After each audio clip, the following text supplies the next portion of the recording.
Class 10 के मेरे प्यारे प्यारे बच्चों, आप लोगों ने क्लास 10 का अभी हाल में सिलेबस देखा होगा और बहुत सारे वीडियोस उस पर डल रहे हैं। लेकिन मैं आज आप लोगों के लिए ऐसी इम्पॉर्टेंट सीक्रेट वाली बात लेकर के आया हूँ उस सिलेबस में जो एक्चुअली नए पैकेट में पुरानी चीज़ है और इस बारे में कोई बात नहीं करता।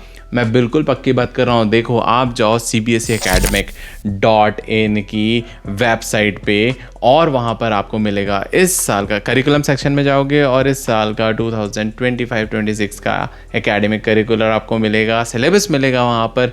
और सिलेबस मिलने के बाद में आप यदि उस पर क्लिक करते हो तो आपको मेन सब्जेक्ट्स पे जाना और मेन सब्जेक्ट्स पे आपको मिलेगा मैथमेटिक्स, साइंस और एसएसटी का सिलेबस। और आप जब इन तीनों को ओपन करते हो, मैं तीनों की बात कर रहा हूँ, मैथ्स की, साइंस की, इन सब की अकेले की बात नहीं कर रहा हूँ, तीनों की बात करोगे और आप जब स्क्रॉल डाउन करके नीचे आओगे डायरेक्ट क्लास 10th के सिलेबस में आपका जो ब्लूप्रिंट है, स्कीम ऑफ एग्जामिनेशन है, उसमें यार लास्ट ईयर तो वैसे जो आपका सिलेबस था ना उसमें कॉम्पिटेंसी जो फोकस क्वेश्चंस थे उसको एक हाईलाइट किया था और जो पुरानी चीज़ जो है ना उसको उसने नया कपड़ा पहनाने की कोशिश किया था। लेकिन इस साल वो वापस अपने पुराने ही स्टाइल में आ गया और क्लियर कट जो मैं इस चैनल पे आपको बताता हूँ बार बार, इसको यदि समझ गए तो सब समझ गए। सीबीएसई का सारा गेम समझ गए, आपको कैसे पढ़ाई करना है उसका सारा माइंड मैप, स्ट्रैटेजी सब कुछ समझ जाओगे बहुत आराम से।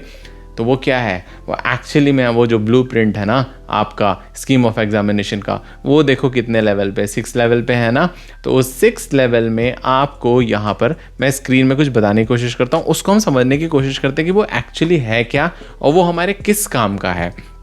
तो देखो, वो जो लेवल है that is called blooms taxonomy.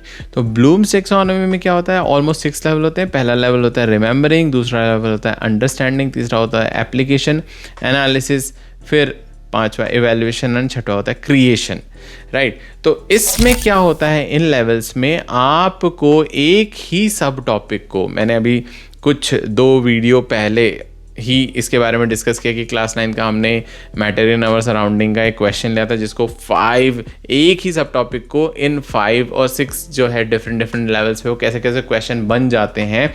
हो सके तो मैं इसका स्क्रीनशॉट लगा दूंगा, ये आप देख लो। ये प्रैक्टिकल ग्राउंड में है क्या, तो प्रैक्टिकल ग्राउंड में देखो रिमेंबरिंग का मतलब क्या होता है। देखो, हमको एक एनसीईआरटी की बुक मिली हुई है, राइट, एनसीईआरटी की बुक। अब इसमें 2 बातें होती हैं, एक ओनली एनसीईआरटी ही पढ़ना है, ठीक है, दूसरा इसके बाद में लोग बोलते हैं कि नहीं रेफरेंस बुक भी लगाना है।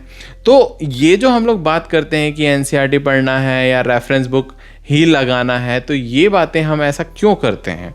तो देखो, इसमें ये ब्लूम्स टैक्सोनॉमी से आपको समझ में आ जाएगा कि एनसीईआरटी ही करना है, उससे भी काम हो जाएगा। कैसे हो जाएगा, यदि आपने एनसीईआरटी के सारे, यदि हम बुक्स की बात करें, बुक्स के चैप्टर के सारे पॉइंट्स को एक्चुअली सीख लिया, तो आपने सारे जो मेन चेक पॉइंट्स हैं या जिसको हम डॉट्स बोलेंगे, उन डॉट्स को आपने समझ लिया। यानी आपको पता है कहाँ कहाँ क्या सब टॉपिक है, कौन कौन से मेन कॉन्सेप्ट्स हैं, सारी चीज़ें हमने समझ ली। तो आपने रिमेंबरिंग लेवल, यानी आपने पूरी बुक को, पूरे चैप्टर को रिमेंबर किया। ये बहुत ज़्यादा इंपॉर्टेंट है क्योंकि यहाँ पर केवल यदि आपका क्लास 10th का ही पर्पस है तो ये वीडियो आप देखो, परसेंटेज बनाओ, दैट्स इट, ख़त्म करो। लेकिन आपका पर्पस ये है कि नीट एग्ज़ाम भी देना है, जेई के लिए भी तैयारी करना है, फंडामेंटल्स हमको अभी से 10th 11th के लिए 11 12th के लिए तैयार करना है ताकि हम आगे जा कर के एग्ज़ाम दे पाए। तो फिर ये वीडियो, ये वाला सेक्शन में आगे बढ़ो, राइट। अब देखो, रिमेंबरिंग में आपने क्या किया, सारे डॉट्स बना लिए।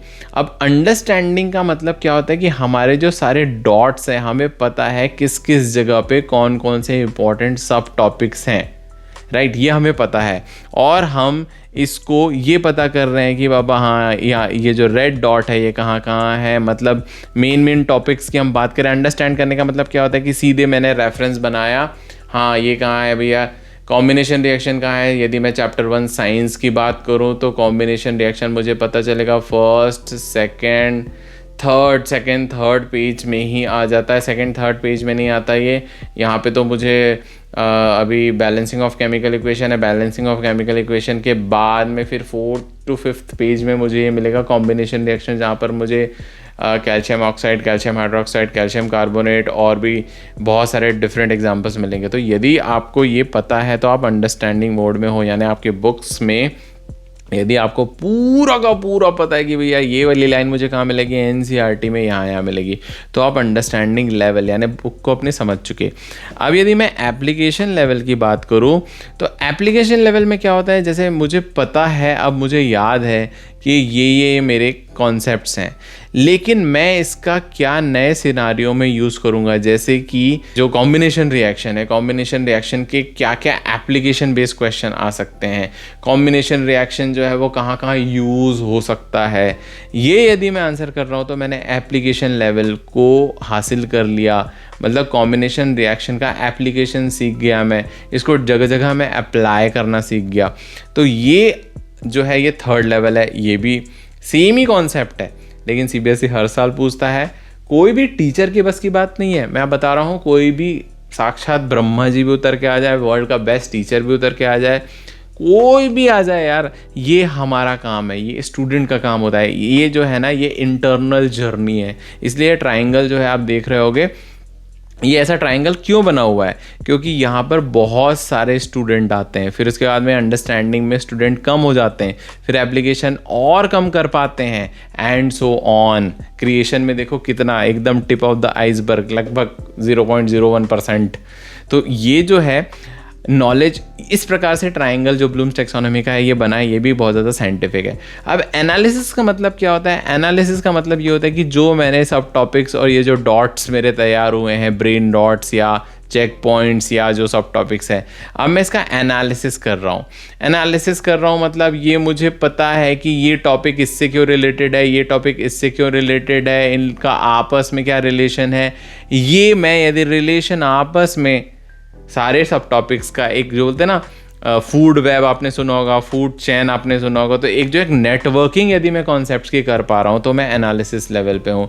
मुझे पता ये है ऐसा, तो ऐसा क्यों है, कॉम्बिनेशन रिएक्शन को कॉम्बिनेशन रिएक्शन क्यों बोलते हैं, और डिस्प्लेसमेंट रिएक्शन को डिस्प्लेसमेंट रिएक्शन क्यों बोलते हैं, डबल डिस्प्लेसमेंट को क्यों बोलते हैं। तो ये मैं एनालिसिस लेवल पे आ गया। कोई भी क्वेश्चन यदि मेरे से पूछा जा रहा है तो फिर मैं वापस एनसीईआरटी की बुक में जाकर ये एनालिसिस कर सकता हूँ कि क्योंकि बुक में ऐसा ऐसा ऐसा ऐसा दिया हुआ है, इसलिए इसका आंसर ऐसा ऐसा ऐसा ऐसा होना चाहिए। तो ये मेरा एनालिसिस लेवल है, वो भी कंप्लीट हो गया है, राइट। तो ये एनालिसिस लेवल के बाद में आप, यदि मैं इवैल्यूएशन लेवल की बात करूँ तो इवैल्यूएशन लेवल में क्या होता है कि सिंपल सा एक वर्ड है, कंपेयर एंड कॉन्ट्रास्ट। अब मैं यहाँ पर अपनी प्रीवियस क्लास, आगे आने वाली क्लास और जो चैप्टर के जो दूसरे टॉपिक्स हैं, जैसे कॉम्बिनेशन रिएक्शन की मैं बात कर रहा हूँ, टाइप्स ऑफ रिएक्शंस की बात कर रहा हूँ मैं, तो ये यदि आगे भी केमिस्ट्री का कोई चैप्टर है, एसिड बेसिस एंड सॉल्ट्स है, कार्बन एंड कंपाउंड है, तो वहाँ पर कॉम्बिनेशन रिएक्शन से रिलेटेड क्या चीज़ कंपेयर हो रही है, जिसको मैं हाईलाइट कर सकता हूँ कि यहाँ ऐसा होता है, लेकिन उस चैप्टर में कॉम्बिनेशन रिएक्शन कुछ इस प्रकार से दिया हुआ है। तो like comparing and contrasting, compare करना, सब टॉपिक्स को कंपेयर करना, चैप्टर्स को कंपेयर करना, इवन सब्जेक्ट्स को कंपेयर करना, ये यदि आप कर पा रहे हो तो आप इवैल्यूएटिव स्टेज में हो। मतलब आपसे कई बार क्वेश्चन ऐसा पूछता है कि compare and contrast these two सब टॉपिक्स, और फिर इसके बारे में आप अपने विचार लिखे या इसको आप इलेबोरेट कीजिए। इवैल्यूएशन लेवल पे आप पहुंच गए तो आप, बहुत कम ऐसे परसेंटेज ऑफ स्टूडेंट्स होते हैं जो यहाँ पर इस लेवल को अचीव कर पाते हैं, लेकिन उनका श्योर शॉट फिर यहाँ पर आए तो भैया आपका 95%, 90% नहीं, 95% पक्का है, क्योंकि ये बहुत बड़ी स्किल होती है, स्किल है, इंटरनल जर्नी है, आपको खुद ब खुद इसको डेवलप करना है। ये सेल्फ प्रैक्टिस से आएगा, अभ्यास से आएगा, एक्टिव रिकॉल करने से आएगा, अपने आप को सेल्फ टेस्ट करने से आएगा। केवल चैप्टर पढ़ के रिवाइज करना, हाईलाइट करना है तो यार आप कर लो, बोर्ड एग्जाम में तो ठीक ठाक नंबर आ जाएंगे। लेकिन मैं यहाँ पर उन बच्चों से बात कर रहा हूँ जो आगे जाके कॉम्पिटेटिव एग्जाम की भी तैयारी करेंगे, साथ साथ क्लास 10 के। अब जो क्रिएशन लेवल है, वैसे इस पर ज़्यादा बात नहीं करेंगे क्योंकि क्रिएशन लेवल क्लास 10 में बहुत कम पूछता है। मैं क्लास 11th और 12th की भी बात करूँ तो ये जो आपकी जो बड़ी एग्जाम्स है इसमें भी कम ही पूछता है। लेकिन क्रिएशन लेवल का मतलब सिंपल सा यहाँ पर ये है कि जैसे मैं कंपेयर एंड कॉन्ट्रास्ट कर पा रहा हूँ किसी सब टॉपिक में, किसी चैप्टर में, तो अब मैंने वहाँ पर क्या कुछ खूबियाँ ढूंढ ली, कुछ प्लस पॉइंट्स ढूंढ लिए, कुछ माइनस पॉइंट्स ढूंढ लिए वहाँ पर। लेकिन अब मैं यहाँ पर क्रिटिकल एनालिसिस करके इवेल्युएट करके फिर मैं अपना एक एकदम नया सा कॉन्सेप्ट यहाँ पर तैयार करके आ गया और मैंने अपनी एक नई थ्योरी बना ली, नया चैप्टर बना लिया और उस चैप्टर को नाम दे दिया, राइट, जैसे the critical analysis of combination reactions, और उस पर पूरी बुक लिख डाली। तो ये हो गया क्रिएशन लेवल। तो यहाँ पर खैर नहीं जाना है, plan an experiment where you can show the combination reaction, ये क्रिएशन लेवल का क्वेश्चन है। तो इस प्रकार का यदि आप, ये एक ब्रेन डेवलपमेंट एक्सरसाइज है, ये बहुत ही इम्पॉर्टेंट प्रोसेस है जो असल में CBSE हमसे कराना चाहता है।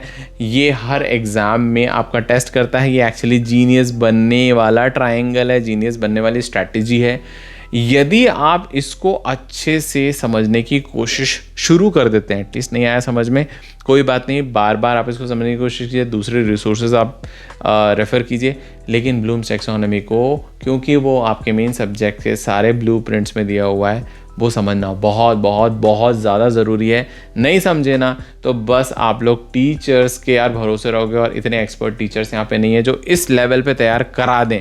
लेकिन आपको ये इंटरनल जर्नी करना ही पड़ेगा, जो कर गया वो तर गया। सो आप क्या इस प्रकार की पढ़ाई के लिए रेडी हैं? क्या आप कॉम्पिटिटिव एग्ज़ाम की तैयारी क्लास 10th में करना चाहते हैं? तो इस सीक्रेट ट्रायंगल को, इस सीक्रेट से इंग्रेडिएंट को जो आपके कोर्स में दिया हुआ है, यदि आप समझ गए ना तो आप आसानी से कर पाओगे। तो अब मैं आपको मिलूंगा नेक्स्ट वीडियो में, तब तक